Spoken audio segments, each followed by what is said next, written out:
go in 5, 4, 3, 2, 1. Welcome to the show, Elaine. We're so excited to have you here today. Thanks, April. I'm so excited to be here and honored that you chose me to be in your inaugural season of your podcast. Really excited to see how this Absolutely. this pans out for you. Yeah, absolutely. Our audience listeners may not know this, but Elaine and I had the privilege of walking through our women's health coaching certification together. So it's a pleasure to actually have you on the show and to really dig into your knowledge and expertise as it relates to physical activity and menopause, because Mhm. we all know that there are a lot of changes that are happening during this menopause transition and even post-menopause. So looking beyond that menopause milestone, and physical activity is important for many, many reasons. So I'm going Mhm. to start right off, Elaine, by just asking you to unpack that a little bit more and share your thoughts on that. Why is physical activity so important at this age? Okay, so where do I begin? I could just talk about this for probably half an hour.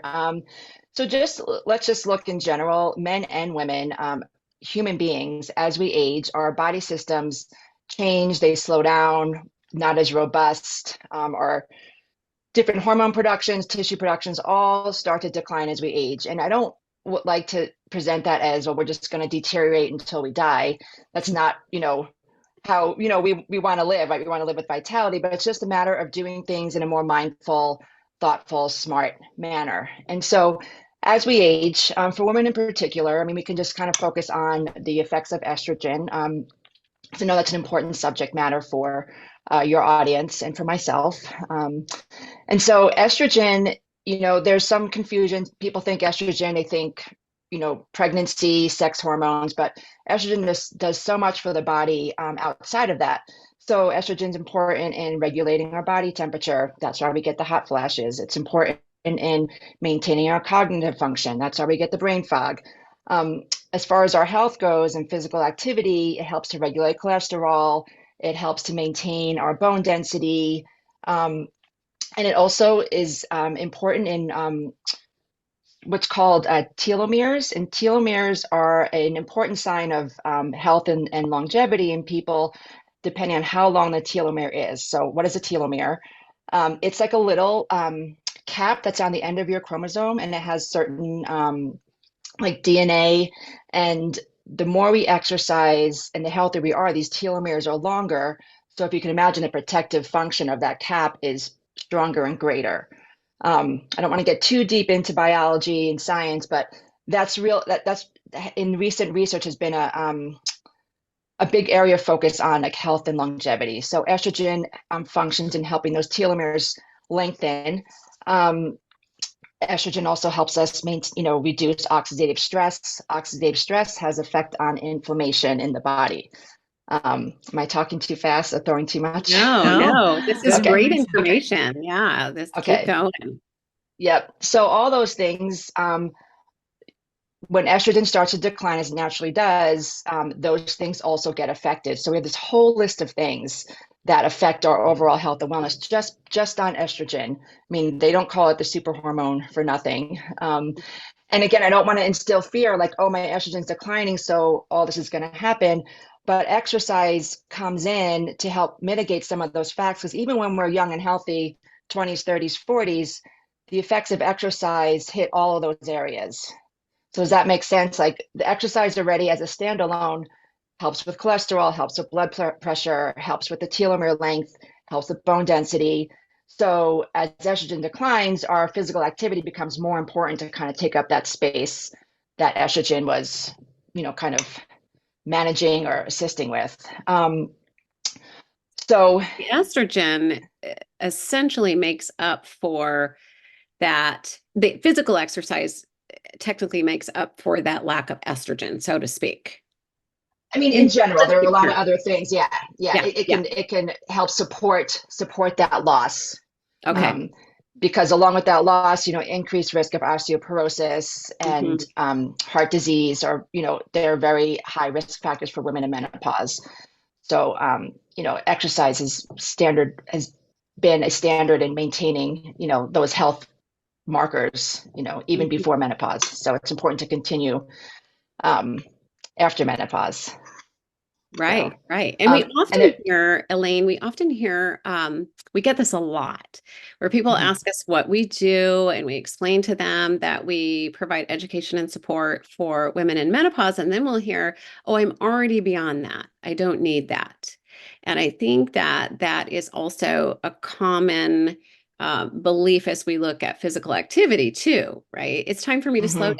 down. I've already hit menopause. So can you unpack that a little bit more as well? Because you mentioned physical activity before we hit menopause is important, and then during that menopause transition, Hmm. but even after, right? And you talked about Yes. bone health and cardiac health. And so I'll pass that back over to you to unpack a little bit more. Sure. Yeah. These health markers that I mentioned do not change or even plateau with age. They just continue. You continue to be more at risk as you age because you're fighting the tide of your systems are slowing down. So not only estrogen, but just your normal aging process, that things are slowing down, and your response to healing and your metabolism, all of that is slowing down. So that doesn't change. That just continues to kind of decline. So it just depends on what your goals are. How well do you want to live your later years? And it Mm, doesn't, I think the thing that we have to keep in mind is we don't have to keep the intensity of exercise up that we did when we were younger. It's just maintaining movement, flexibility, balance, all of those things that just help us stay healthier longer, help us recover from injury, help us prevent falls. That continues throughout our whole life. That's mhm, interesting because you were talking about the intensity, and I know that I've heard lots of people say that if you exercise harder and more cardio and more, more, right, that will help. And I think I think that's not true. And you talked about that. So can you tell us a little bit more about what the menopausal, postmenopausal body needs in terms of exercise right now? And what should people be thinking about in terms of their exercise plan and strategy around keeping their body whole and healthy? Yeah, that's a great question, Kim. I'm so glad you brought it up because it is the culture that we live in is surrounded by do more. If you're slowing down, if you're getting weaker, if you're gaining weight, like just do more, do more, do more, do more. And there's a balance between, yes, maybe you have to make some changes in your life, but not, pushing yourself too hard doesn't benefit anybody. And particularly the research that's out there for menopause and perimenopause cautions against working too hard because there is such a delicate balance that's happening that you working too hard can put you in a state of stress, of increased cortisol, and then increased cortisol. There's a whole nother cascade of things that happen when there's too much cortisol in the body. A lot of people kind of understand high stress, high cortisol, but what does that also do to the body is it affects the blood sugar regulation, so possible increased risk of diabetes. And then it also there's a phenomenon called the pregnenolone steal. And if there's too much cortisol in your body, the little bit of estrogen and progesterone that you're producing is being stolen to produce more cortisol. So what the little bit that we have is getting taken away because the cortisol needs it. And the cortisol is the priority hormone in those situations. The body doesn't care as much about estrogen. Cortisol is going to keep you alive in a gross sense. And so that's the problem, or that's the issue with working too hard. Now, if you're a marathon runner and run marathons all year long and you're in your 40s and you continue to run marathon, you're probably fine. But if you're coming from, I used to walk with my friends and now I want to, train for a half marathon, you might want to, I don't want to take people's goals away from them, but it's just being more mindful and slowly progressing and monitoring, like, how is this working for your body? It doesn't work for everybody. So the the harder and faster and stronger can sometimes be counterproductive. So some of the recommendations that have been made and researched is really like having more of a balanced exercise routine variety. So you want to address weight bearing, load bearing exercises. That's going to, counteract osteoporosis. That's pretty well known.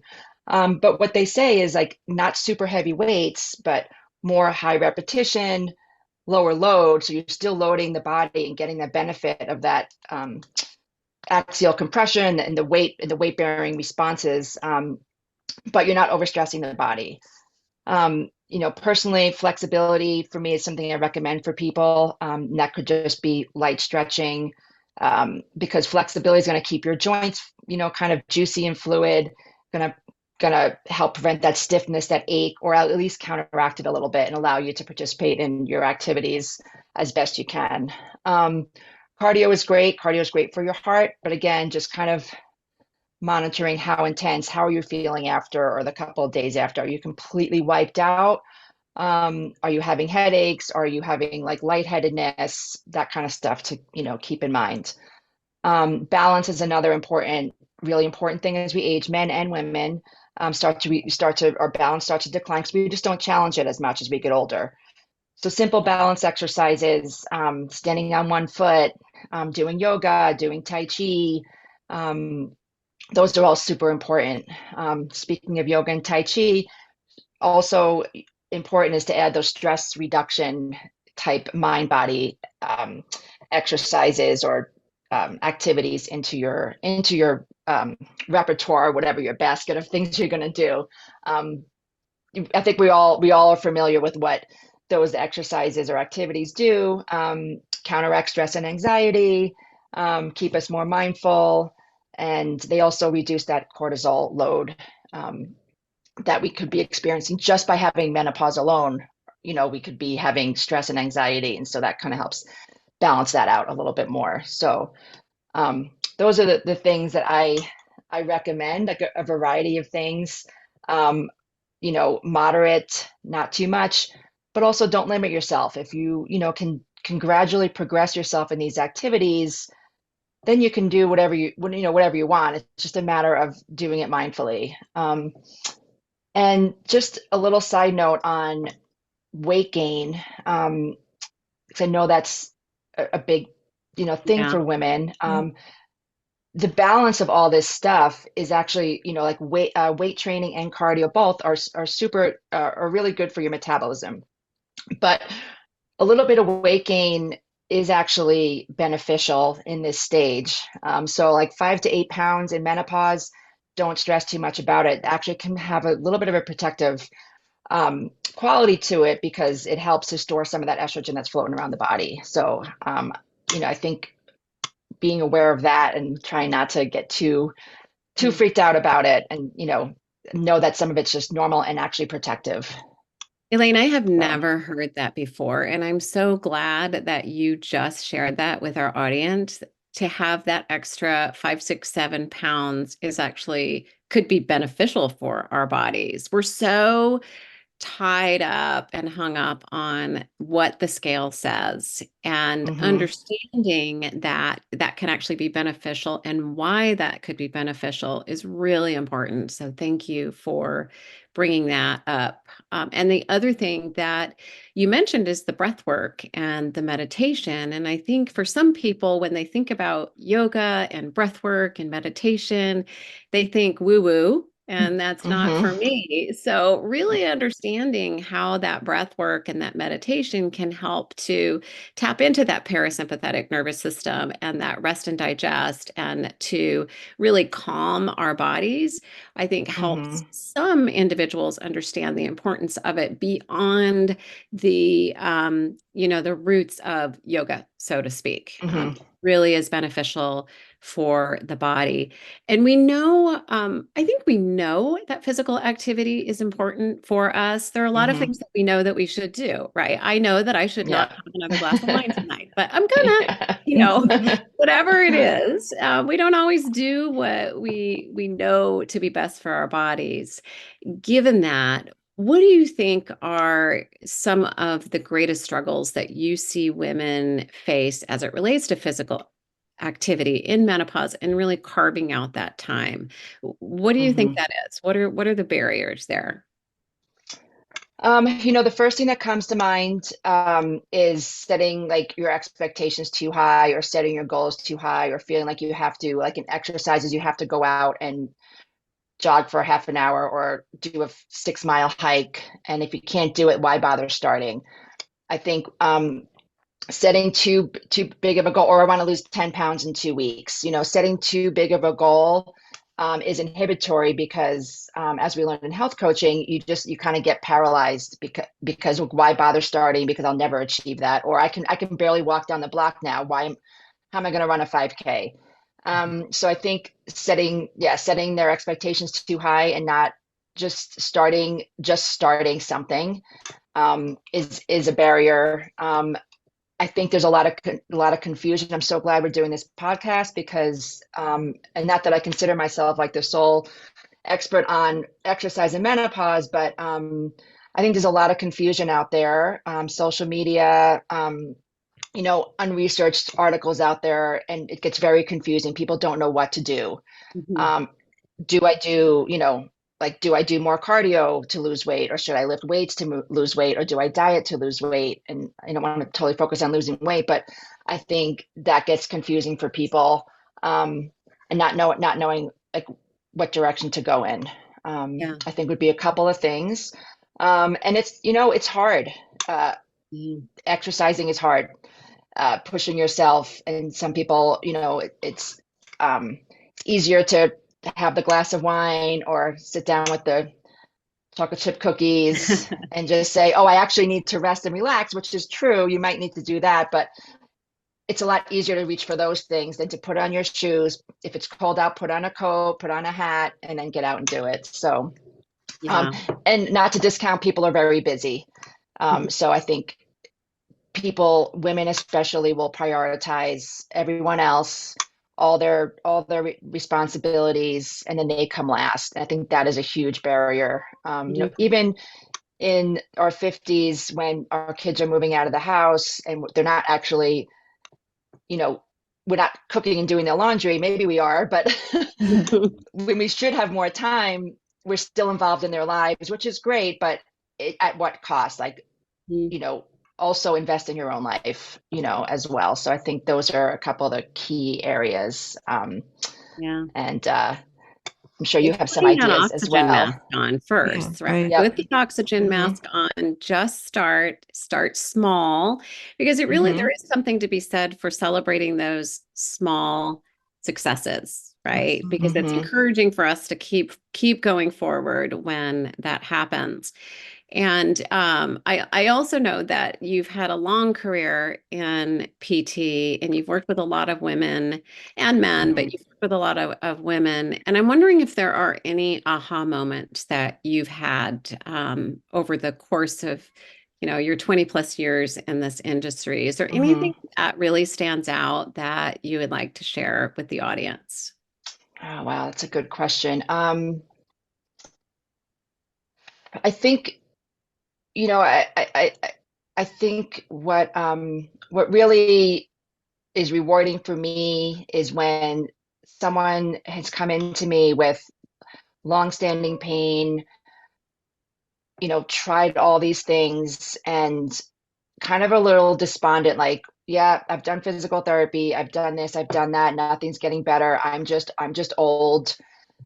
This is the way I'm going to live my life. And then seeing that they can actually make changes in their life at 50, 60, 70. I think people don't really give themselves enough credit for being able to make changes at those ages. And so I think those are some of the aha moments, is, oh, I do have control over my healing, my health. I'm not just like at the mercy of time and age. I think that is one thing. And the other thing for women particularly, is advocacy, is becoming emboldened to ask questions to their physician, to ask for additional opinions or additional providers. Like, maybe I need to see a naturopath, maybe I need to, go to therapy, whatever it may be, or maybe I need I need some hormone testing, and to advocate for themselves, because there's also, um, what's the word I'm looking for? People see a doctor and they think, I go to my primary doctor, he or she knows all. I'm supposed to Right. just do what they Yeah. say Right. and not question. They have more knowledge than me. And then I leave and I'm like, well, nothing helped. Yeah. I don't want to Right. question Right. this person. So I think I'm a big proponent of advocacy for my patients, to go in with a list of questions written down, have them answered. So I think that's another aha moment for people is, oh, I can ask these questions. I can ask for another opinion. I can ask for additional provider. I can suggest, well, I Yeah. thought, Totally. yeah, this might be a good idea too. Hmm. So, And we talk about that all the time. If you feel like you're not being heard or listened to and where your issues are, go find another doctor. And I mhm, really liked what you said about self advocacy. And it made me think about something earlier where you're talking about listening to your body, pay attention. mhm, I think in the early phases of our life, we can't, or we don't, or we skip right by mhm, paying attention to what's going on in our body because we've got other people to take care of. And we've had several conversations where people are just like, observe, see how it's landing with you. Like, mhm, and that's crazily a new skill, Hmm. really, that will help in so many different ways, in exercise for sure, but so many different ways as you're going into this time of your life where you really have to pay attention to what's going on inside and outside your body in order to be mhm. healthy and happy. So thank you for reinforcing that, because that's really what we feel is why we're doing what we're doing. Like, it's okay. Yep, It's okay to be a self advocate, and it's okay to pay attention to what's going on and get what you need. Right. And I just, And you yeah. have choices, and yeah, you have And you have choices, and you choices. have Yep. choices, and you have a Mhm, right to choose. Yeah, it's your body, it's your way, and it's different for every single person. And I think mhm, to, tie this up with a bow, coming back to something that you said at the very beginning of this episode, Elaine, is that it's about the health span and how you want, not necessarily lifespan, right? I mean, we all want to live longer. I think we mhm. all do. And it comes back to, what do you want that to look like? And how do you want to spend that time? What do you want your body to be like? What do you want to be able to do? And to really lean Mhm. into that as you think about physical activity, and not so much what the scale says. Yep. Yeah. which is hard, I think right? it's And it's very hard. hard. Yep. Yeah, it's Yep. But hard. it's so Hard. important. Yeah. Um, So is there anything else that you'd want the audience to walk away with? Did we not ask a key question or a point that of particular um, importance to you in the practice that you have? I think this has been great. And I just think, just coming back to the pushing too hard, because I do end up seeing a lot of people who take up an activity later in their life that maybe they either haven't done before. Like, take, for example, HIIT classes, the high intensity interval training classes, are very popular, and there have been some research articles that say they're really great for women in menopause, because they provide variety, they provide a balance between the weights and the cardio and whatever. But they can also be, I've seen a lot of injuries because they're very fast. People, again, aren't really mindful of like what their bodies are doing. So I think just kind of, like focusing on that, or reminding oneself that, it's always a gradual process. Any new activity is always a gradual intro, and that it's a build up. And so, because I think, but if you go into something and you get injured, it's very frustrating, and then it repeats that negative belief pattern, like, oh, I'm not meant to exercise, or I'm just too old to, whatever it is. But to just start with something that's achievable, that's easy, that feels good. That's the other thing, is like all these exercises and things that I've mentioned, if you don't like it, if it's not enjoyable, find something else. Right. Because Yeah. the joy is what also such a huge benefit, right? So find something that's joyful, do it with someone you enjoy spending time with. That way you get, the benefits also of that connection, that socialization, and that support from somebody else. So I think, support is a big factor in menopause in general, but when you're exercising or, just having an accountability buddy, as Jessica calls it, someone who Yeah. you can be accountable for too. Yeah. That's great. So, Great yeah. points. Yes. Well, we end every one of our episodes with a rapid fire, Elaine. So we're going to rapid fire. But before we dive into that, if anyone would like more information or would like to reach out to Elaine, you can reach her on social at myperryplan or, ElaineMele.com. So let's dive into rapid fire. Do you like sweet or savory? Depends on my mood. Typically savory. Okay. Books or movies? Books. Ah. Yes, we talked about the books Yes, coming yeah. to our front door Yeah, from Amazon and stacking up in our rooms. Yes. Yeah. How about sneakers or sandals? Ooh, barefoot is my number one go-to. Gosh, depends on my mood, but I would have to say like my Birks sandals, because they nice, a lot of airflow. Sometimes strappy sandals get too too confining. But my sneakers, I wear sneakers every day, so maybe it feels I good to hide. put the Birks on, right? Yeah. And our last question always, and our favorite question, what's the best piece of advice you've ever received? Oh gosh.